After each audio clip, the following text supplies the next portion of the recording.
दिनै बाइबेलाव जों जेब्ला नायगोन बयनिख्रुइबो देरसिन हुकुमा बयनिख्रुइबो देरसिन आइग्याया जाहैबाय गावनि फोरबुखौ जिसु ख्रिस्टखौ गावनि गोसोजों गोरबोजों दंनाय मानिजों जोङो अननांगौ। दिनै जायानो फोरबुखौ अनगोन, दिनै जायानो फोरबुखौ मानिगोन, बिनि जिबनाव फोरबुआ दिनै ओरैबायदि आशीर्बादखौ दिनै थामथिम खालामनानै दोनदों, नोङो मेगनजों नुफेराखै, खोमाजों खोनाफेराखै आरो गोसोआव सानफेराखै। बिदि बोरखौ दिनै फोरबुआ थामथिम खालामदों।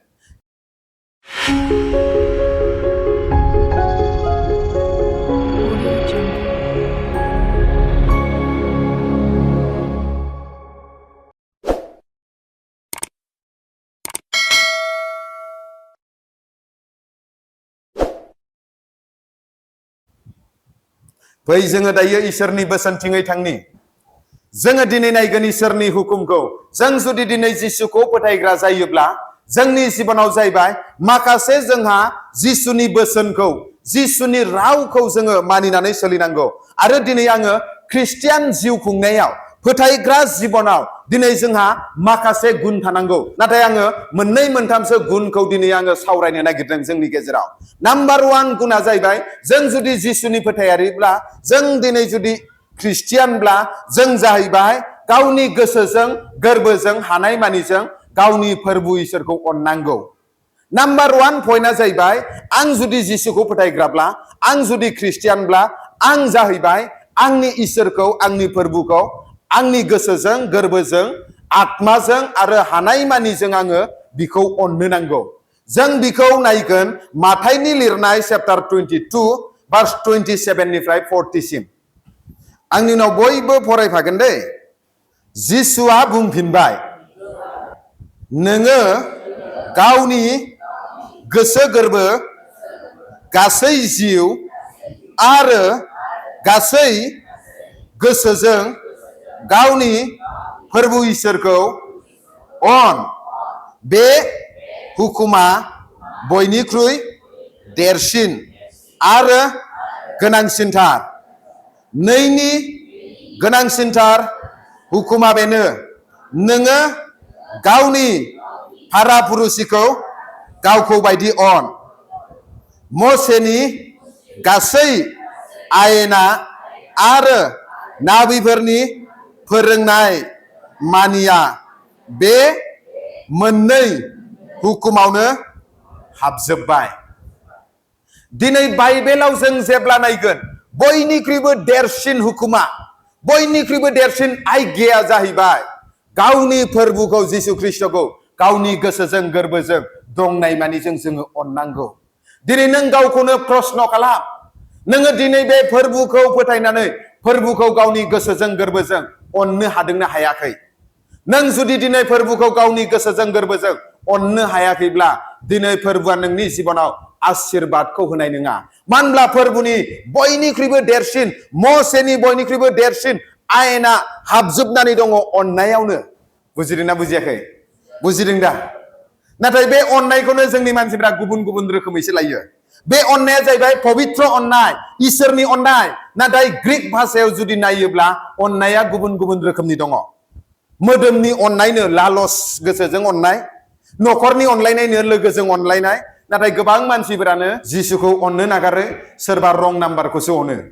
नाथाय जोंनि ख्रिस्टियान मानसिफोरा अननायखौ, गावनि हौवाखौ, गावनि हिनजावखौ अननो नागारै, फोरबुखौ अननो नागारै, सोरबा सिनायै रं नाम्बारखौसो अननायाव बाहायो।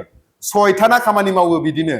मण्डलिफोरनि गेजेराव, ख्रिस्टियानफोरनि गेजेराव बिदिनो अनेक रोखोमनि सैताना अननायखौ डुप्लिकेट खालामनानै मानसिनि न'खरखौ, मानसिनि जिबनखौ असान्ति लाबोगासिनो दङ।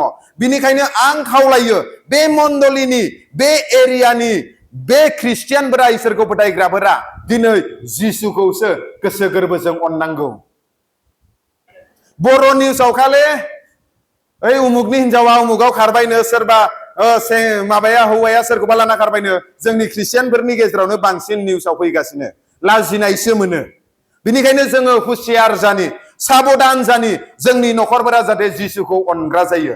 जों जाहाथे जिसुखौ अननानै मानिनानै सोलियो।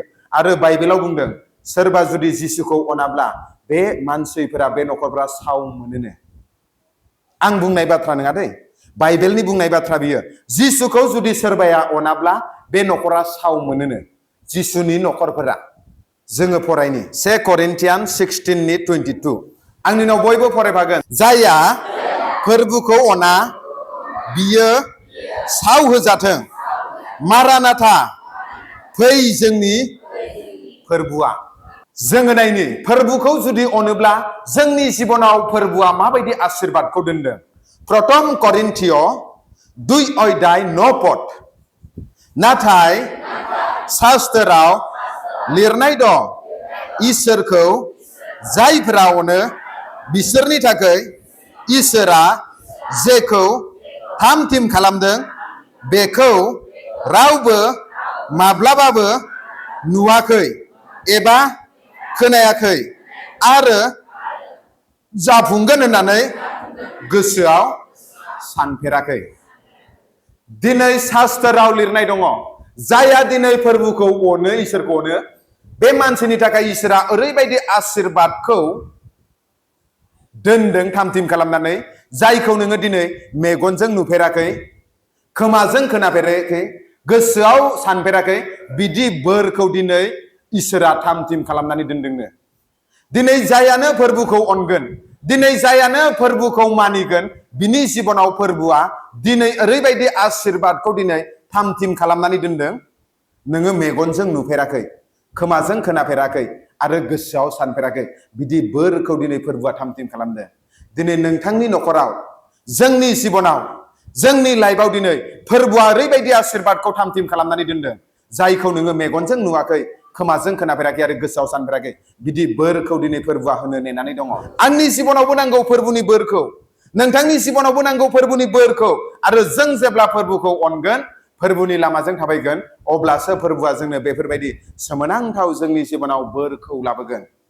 आं जेब्ला फोरबुनि लामाजों थाबायदोंमोन आंहा जिर'सोमोन नाथाय फोरबुखौ अननायनि थाखाय दिनै फोरबुआ आंनो सबकुछ होदों संसाराव नांगौ मानिखौ आंनो फोरबुआ दिनै होदों खम समनि गेजेरावनो बेनिखायनो आं खावलायो फोरबुखौ अनोब्ला फोरबुआ नोंथांनि जिबनावबो बेफोरबायदि बोरखौ नोंथांनो दिनै लाबोगासिनो दङ 2 नाम्बार पइन्ट अबे दा लर्ड माने फोरबुनि बोसोनखौ जोङो मानिनो नांगौ खाथिनिखौ बुं ओइ लोगो नोंथाङा फोरबुनि बोसोनखौ मानिब्ला फोरबुआ नोंथांखौ बोर होयो दिनै जोंहा बेयाव बिमा बिफाफोर दङ जाय गथ'फोरा जोंनि बोसोनखौ लाया समाव जोङो गथ'फोरा मोजां बुस्थुखौ बिब्लाबो होनो गोसो जाया नंगौना नङा नाथाय गथ'फोरा जुदि गोरलैफोरा जुदि जोंनि बोसोनखौ लायोब्ला बिमा बिफानि बोसोनखौ लायोब्ला बिसोरो बिया सायावनो बिथांमोननि प्रयजनखौ जोङो होयोना होआ होयोना होआ ड्रेसा जुदि जिलांबायब्ला ड्रेस गोदान नांगौ होननानै जोङो होयोना होआ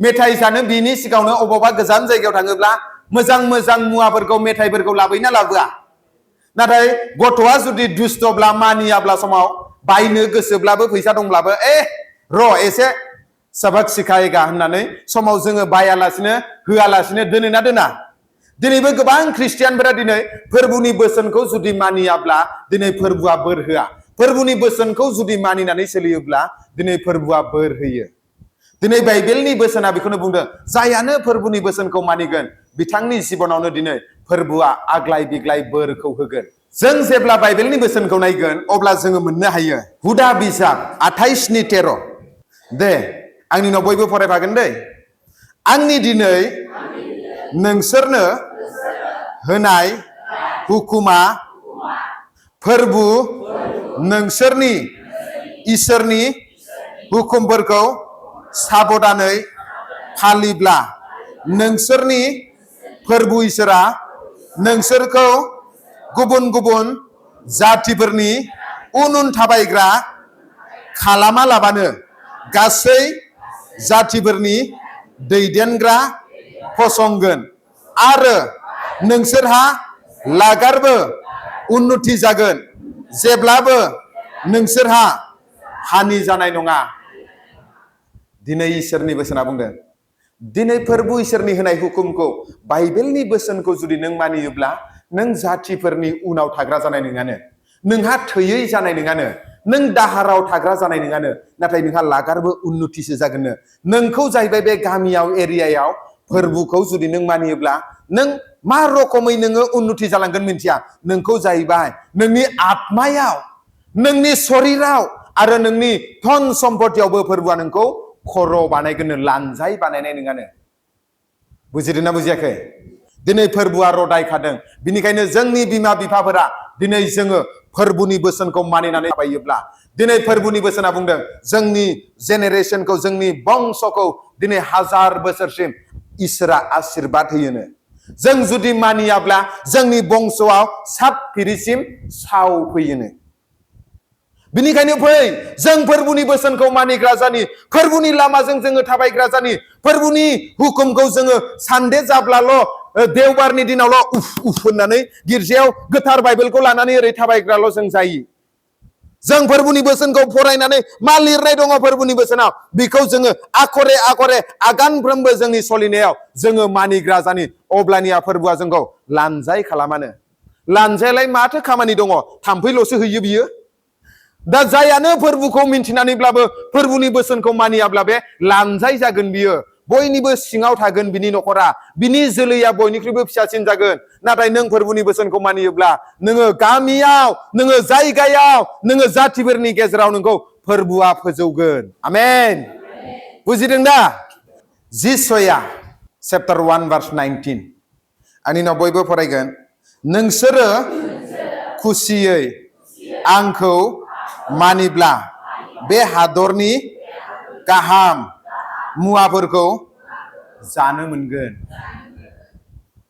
फोरबुनि बोसोनखौ जुदि नोङो गोसो खुसियै मानियोब्ला बे हादरनि साबसिनखौ नोङो जिउ खुंनो मोनगोननो बे बाइबेलनि बाक्यआ संसाराव थानायावनो जोंनो माबायदि आशीर्बादखौ मोननांगौ बिनि बाथ्राखौ बुंदों सोरगोआव जोंनो आशीर्बाद नांगौ गैला अलरेडि जोङो इसोरनि महिमाजों आशीर्बादजों परिपुर्ण जाखायो नंगौना नङा सोरगोआव थांबाथाय जोंनो आरो नांलिया थाखाबो नांलिया न'बो नांलिया गारिबो नांलिया मटरबो नांलिया गाननाय जोमनायबो नांलिया इसोरनि महिमायानो ड्रेस जाखागोन इसोरनि महिमाजोंनो उदैयाबो बुंखाजोबगोन इसोरनि महिमाजोंनो गासैबो आबुं जाजोबगोन नाथाय संसाराव थानायाव दिनै इसोरा बुंदों नों जुदि इसोरनि बोसोनखौ खुसि जानानै मानियोब्ला हादोरनि साबसिन मुवाफोरखौ नोङो मोनगोन दिनै फोरबुआ नोंनो होनो नागिरदों फै जोङो इसोरनि बोसोनखौ मानिग्रा जानि देवबार जाब्लाथाय उफ होननानै बाइबेलखौ नागिरनानै अबाव दंमोन बाइबेला Bible Bible Bible होनसिगोन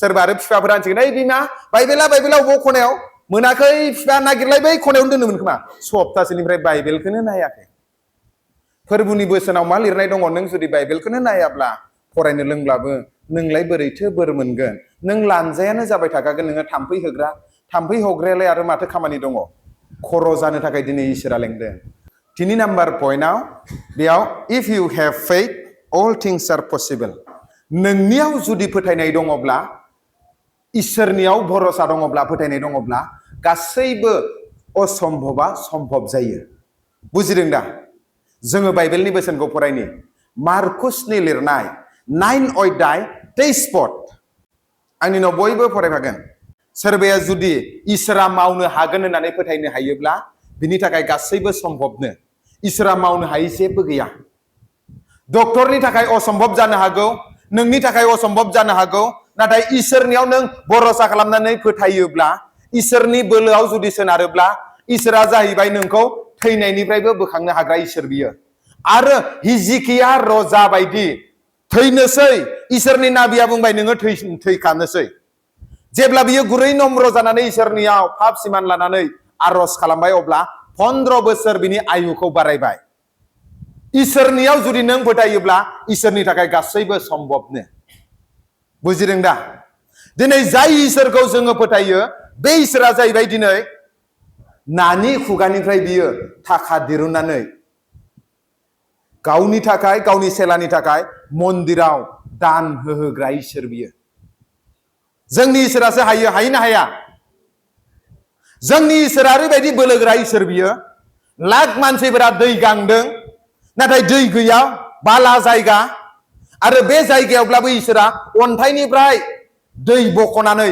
lakh lakh मानसिखौ बियो लोंहोदों आमेन बुजिदों दा आरो बै समाव दानि कम्पानि बायदि फेक्टरि गैयामोन साथा गैयामोन मानसिफोरा गरमाव गथ' गथाय लानानै थाबायनो हाला अब्ला इसोरा गावनि महिमाजों जोमैनि महिमाखौ बियो दोननानै बियो गावनि मानसिफोरखौ सायख्लुम होबोदों।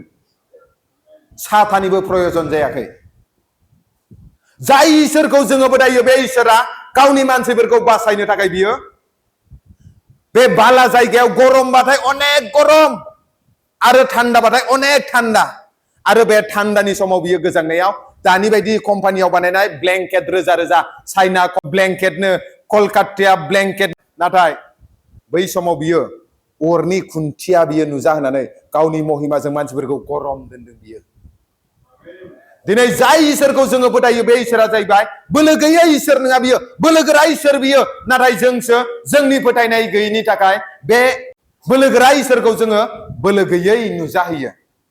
दिनै नोंनि जिबनाव अनेक समस्या फैनो हागौ, अनेक दुख थाक्लिफ फैनो हागौ, नोंनि बारि बागानाव अनेक उन्नति फैयाखै जानो हागौ, नाथाय नों इसोरनियाव भरोसा खालामनानै बिनि बोसोन बायदि बिखौ अननानै आरो बिखौ फोथायनानै जुदि नों थाबायोब्ला इसोरा जाहैबाय नोंनि जिबनाव आशीर्बादखौ लाबोयो। मानो आं बे बाथ्राखौ बुंदों होनोब्ला आंनि इसोरजों थाबायनाय समाव आंखौ साहाय्य खालामग्रा रावबो गैया, आंनो माइरं मुथासे हरग्रा रावबो गैया, नाथाय आंनो रावबो मदद होग्रा गैयि समावब्लाबो इसोरा आंखौ दिनै दैदेनबोनानै आंनि नांगौनि समाव, आंनि दुखुनि समाव, आंनि खस्थ'नि समाव बियो संगे संगे हेफाजाब होनानै दिनै आंखौ फोरबुआ गावनि मिनिस्ट्रियाव आंखौ बाहायदों। खालि आंखौल' नङा आरो पास्टरफोर दङ बिथांमोनखौबो दिनै फोरबुआ बाहायबोदों। जोंखौलाय सोरथो थाखा होनाय, जोंखौलाय सोर मण्डलियाथो फैसा होनानै इसोरनि हाबा माव, प्रभुनि हुबार्ताखौ प्रसार खालाम होननानै बुंनाय रावबो बुङाखै। जों गावनो गोसो जानानै इसोरजों लेंजानायखाय मावदों आरो दिनैसिम जोंनि गारिया, जोंनि उदैया, जोंनि न'खरा दिनैसिम सोलिनानै दंगासिनो बे फोरबुनि अननाय। जोंनि फोथायनाया मानसिनियाव नङा, जोंनि भरसाया इसोरनियावसो। दिनै आं बिनिखायनो खावलायो, नोंथाङा जाहैबाय नोंथांनि धन सम्पतियाव, नोंथांनि थाखा फैसायाव, नोंथांनि गियानाव, बुद्धियाव नोंथाङा भरोसा खालामालाबासिनो इसोरनि बोलोआव, इसोरनि सक्तियाव जुदि भरोसा खालामोब्ला नोंथांनि जिबनाव बोर फैगोन। जोङो नायनि जेरिमाया 17 पासपर्ट। आंनि उनाव बयबो फरायफागोन दे। फोरबुआ होनबाय जाया मानसिनियाव भरसा खालामो, मानसिनि जरखौ गावनि बोलो होननानै सानो आरो जायनि गोसोआ फोरबुनिफ्राय गोजान जायो बियो साव होजाग्रा। सोरबाया जुदि फोरबुनियाव भरसा खालामाब्ला, फोरबुनियाव जुदि फोथायाब्ला दिनै बे मानसिया जाहैबाय बोर मोननाय नङानो, सावसो मोनोनो। जों समाव जोंनि दंनायाव, जोंनि बेंक बेलेन्सआव, जोंनि बारि बागानाव लानानै जोङो गौरब खालामो। इथ' बोसोर 1.5 लाख पाबो होननानै एकदमबारे बिराद गरम। बे बोसोराव एकदमबारे 2 लाख पाबो गय बागाननिफ्राय। बे बोसोराव आङो 5 लाख मोनगोन होननानै जोङो गौरब खालामो गावनि थाखायाव। नाथाय थाखा फैसा संसारनि मुवाखौ लानानै नोङो भरसा दा खालाम होनदों। बे संसारनि धन सम्पतिया दै बायदिसो बियो, दैनि जाखांनाय फेंफोनाफोर बायदि। दानो दङ, दानो गोमोरलांगोन। दानो दिनैनो नोंनियाव धोन दङ, गाबोननो गां सुनानै सोरनिबा आखायाव थांगोन होननानै दिनै बाइबेला बुंदों। बिनिखायनो जोंनि भरसाया इसोरनियाव जायोब्ला जोंनि धन सम्पति, बारि बागान, जोंनि देहा, जोंनि न'खरखौ फोरबुआनो बासायनानै लाखिगोन। आमेन। बिनिखायनो फै जोंनि फोथायनाया फोरबुनियाव जानि। दिनैथ' फोथायोना होनब्ला बयबो फोथायो होनखायो, बयबो ख्रिस्टियानानो फोथायो होननानै बुङो। आरो बाइबेलाव लिरनाय दङ जाकुबाव, बे सैतानाबो सासे दि इसोर दं होननानै फोथायनानै थोर थोर थोर मावलायोनो, नाथाय बे मानिनानै सोलिया। नों जिसुनि बाथ्राखौ नोङो फोथायनानै मा जानो, नों जुदि जिसुनि बोसोनखौ मानिनानै सोलियाब्ला सैतान बायदिनो आखल जायो। बिनिखायनो जोङो जिसुखौ फोथायनायजों लोगोसे जिसुखौ अननोबो नांगौ आरो बिनि बोसोनखौ मा खालामनांगौ, मानिनांगौ ना नाङा? नाथाय सैताना फोथायोबो, सासेल' बोलोग्रा इसोर दं होननानैबो मिन्थिगौ, नाथाय मानिनानै सोलिया। ओंखायनो सोरगोनि दुतब्लाबो बियो सयतान जानांदों। नंगौना नङा? नाय, दिनै नोंदि फोथायो फोथायो होननानै बुङो, बे फोथायनाया खायसे मानसिया होनो, पास्टर आंहा फोथायनायानो बिराद खमजोर जाबाय। फोथायनाया ताग्रा जानायनि, बोलोग्रा जानायनि आर'ज खालामहोनो। आर'ज खालामनानै पास्टरा, एल्डारफोरा फोथायनायखौ बोलोग्रा खालामनो हाया। फोथायनाया जाहैबाय प्रभुनि बोसोन खोनासंनायजोंसो फोथायनाया फैयोनो। प्रभु का वचन सुनने के द्वारा विश्वास आता है फोरबुनि बोसोनखौ नोङो खोनासंब्लासो मानिनानै सोलिब्लासो नोंनियाव फोथायनाया फैयोनो आं आरज खालामनानै होब्लादि फोथायनाया बारायगोन बिदि नङा बे बुस्थुआ बाइकखौ खोनासंनांगोन बोसोनखौ खोनासंनांगोन बोसोना नोंनियाव थानांगोन अब्लासो नोंनि फोथायनाया रागोन आरो नों फोथायो होननानै बुङो बोसोन खोनासङा बोसोन बुंब्लाथाय जोंहा पास्टर सारा बोसोन बुंब्लाथाय रिटेनथ'नो ओंखारो बिदियावलाय नोंनि फोथायनायालाय दुरबलानो जाखागोन आरो फोथायनायाव दुरबल जायोब्ला शयताना नोंनि नखराव समस्या लाबोखागोन नोंनि शरीराव समस्या लाबोखागोन नखराव नोंखौ गोजोननाय गैयै लाबोखागोन बेनिखायनो फोथायनायाव जोङो बोलोगोरा जानांगौ आरो जोंनि फोथायनाया सत्य फोथायनाय जानांगौ जों जेब्ला बाइबेलनि बोसोनखौ नायगोन बेयाव मोनसे उदाहरन होदों मेथ्यु चैप्टार 17 20 स्पट माथाइनि 17 20 आव आंनि उनाव बयबो फरायफागोन जिसुआ बुंफिनदों बिनि जाहोना जाबाय नोंसोरो फोथायनायाव बोलो गैयै आं नंगौयै होनो नोंसोरहा बेसर बेगर गरसेनि समान फोथायनाय थाब्लानो नोंसोरो हाजोखौबो बेबायदि हुकुम होनो हागोन बिनिफ्राय बेयाव दोरोदलां आरो हाजोआ दोरोदलांगोन नोंसोरो खालामनो हायै मुवा मोनसेबो थानाय नङा नोंसोरो मावनो हायै मोनसेबो थानाय नङानो जेब्ला नोंसोरो फोथायनायाव बेसर बेगर गरसेनि समान फोथायनाय थागोन बेसर बेगरालाय बेसेथो गेदेर बेसरखौ सिनायो दा खेथि मावखायो दा बेसर बेगरालाय बेसेथो गेदेर गोरलै नंगौना नङा खान्थालालाय बेसेथो गेदेर खान्थालालाय बेसेबांबा गिदिर थाइजौआ बेसेथो गेदेर बेसेबांबा इसिम गिदिर आरो मालदानिफ्राय थांनायाथ' बा गिदिर गिदिर जोंनि आसामावबो साप्लाय जाबावो नाथाय बेयाव बाइबेला बुंदों बेसर बेगर गरसेनि समान जुदि फिसा गोरलै मोनसे फोथायनाय थाब्लानो सैथो फोथायनाय थाब्लानो नोङो हाजो बायदि जिबनाव समस्या फैब्लाबो नों जुदि जिसुनि मुङाव आरज खालामोब्ला नोंनि नखरनिफ्राय गासै समस्या गोजान जागोननो नाथाय नोंनियाव दिनै बेसर बेगर बायदि गोरलै फोथायनाय दंना गैया बेसो प्रश्नआ गिदिर फोथायनाय होननानैथ' आं सोंला बाइबेलाव होनदों गोरलै फोथायनायानो दिनै नोंनि जिबनाव आशीर्बाद लाबोनो हायो नोंनि समस्याखौ दूर खालामनो हायो पाहार बायदि समस्याखौबो गोजान खालामनो हायोनो गय बिफाङा हाइब्रिद दंना गैया दङ दा नारेंखल बिफाङा दंना गैया थाइजौआ दंना गैया बगरिखौ मिन्थिगौ दा फिसा फिसामोन दानिया हाइब्रिद बगरि ओंखारबायना ओंखाराखै थाइबेंआबो बारा थाइबेंआमोन इसिम गाहायावनो थायोना थाया बिथाइफोरा दा नाथाय बेसरखौ हाइब्रिद नुफेरदों इसिम गिदिर गिदिर बेसर नुफेरदों नुदों बेसर बेगरखौ इसिम गिदिर गिदिर नुफेरदों ना पास्टर सार नुवाखै दा बुजिदों दा बे बेसरा जाहैबाय हाइब्रिदाइज खालामजायाखै साइन्टिस्टआबो दासिमबो बेखौ हाइब्रिद खालामनो हायाखै जिसुनि एग्जाम्पल होनाया दृष्टान्तजों बुंनाय रावा फेल जागोन जुदि बेसरखौ जुदि हाइब्रिद खालामोब्ला साइन्टिस्टआबो बेसर बेगरखौ हाइब्रिद खालामनो हाफेराखै बेसर बेगरखौ गिदिर गिदिर नुफेरदों फोथार बारियाव नाथाय बेसरा जाहैबाय सत्य बेखौ रावबो जेनेबा हाइब्रिद बानायनो हायाखै साइन्टिस्टआबो दिनै नोंनि फोथायनायाबो गोगोम जानांगौ गोरलै फोथायनायानो थाथों नाथाय नोंनि फोथायनाया सत्य फोथायनाय जानांगौ इसोरनियाव डुप्लिकेट जानो नाङा डुप्लिकेट फोथायनाय थाब्ला नों आरज खालामब्लाबो गिर्जायाव फैबाय थाब्लाबो जेबो लाब जानाय नङा नाथाय नोंनियाव जुदि सत्य मोनसे रियेल जेनुइन जुदि फोथायनाय थायोब्ला दिनै फोरबोआ जाहैबाय नोंखौ बोर होगोन दिनै आं मोनथाम बिषयखौ बुंबाय नाम्बार 1 मामोन गावनि गासै गोसोजों गोरबोजों सोरखौ अननांगौ संसारखौ ना इसोरखौ 2 नाम्बाराव मामोन इसोरनि बचनखौ मानिनांगौ ना नाङा नाथाय जोंनि आसामाव दै बेंगलाव माबायदि आं मिन्थिया सिमां गाज्रि गाज्रि नुयोब्ला बाइबेलखौ बालिसनि सिङाव सोनानै लानानै उन्दुयो सिमां गाज्रि गाज्रि नुनाया गोजान जाथों होननानै आरो बेखौ नोङो बालिसनि सिङाव सोब्लाबो जेबो जानाय नङा नों जुदि बे शास्त्रनि बोसोनखौ जुदि नों मानियाब्ला बिनिखायनो नोङो बे बाइबेलनि बोसोनखौसो मानिनानै सोलिग्रा जानांगोन आरो नोंनि फोथायनाया सत्य फोथायनाय जानांगोन ओरैनो मानसिनि सिगाङाव नामधारि फोथायनायजों जेबो जाया सत्य फोथायनाय अब्लानिया फोरबोआ बोर होगोन।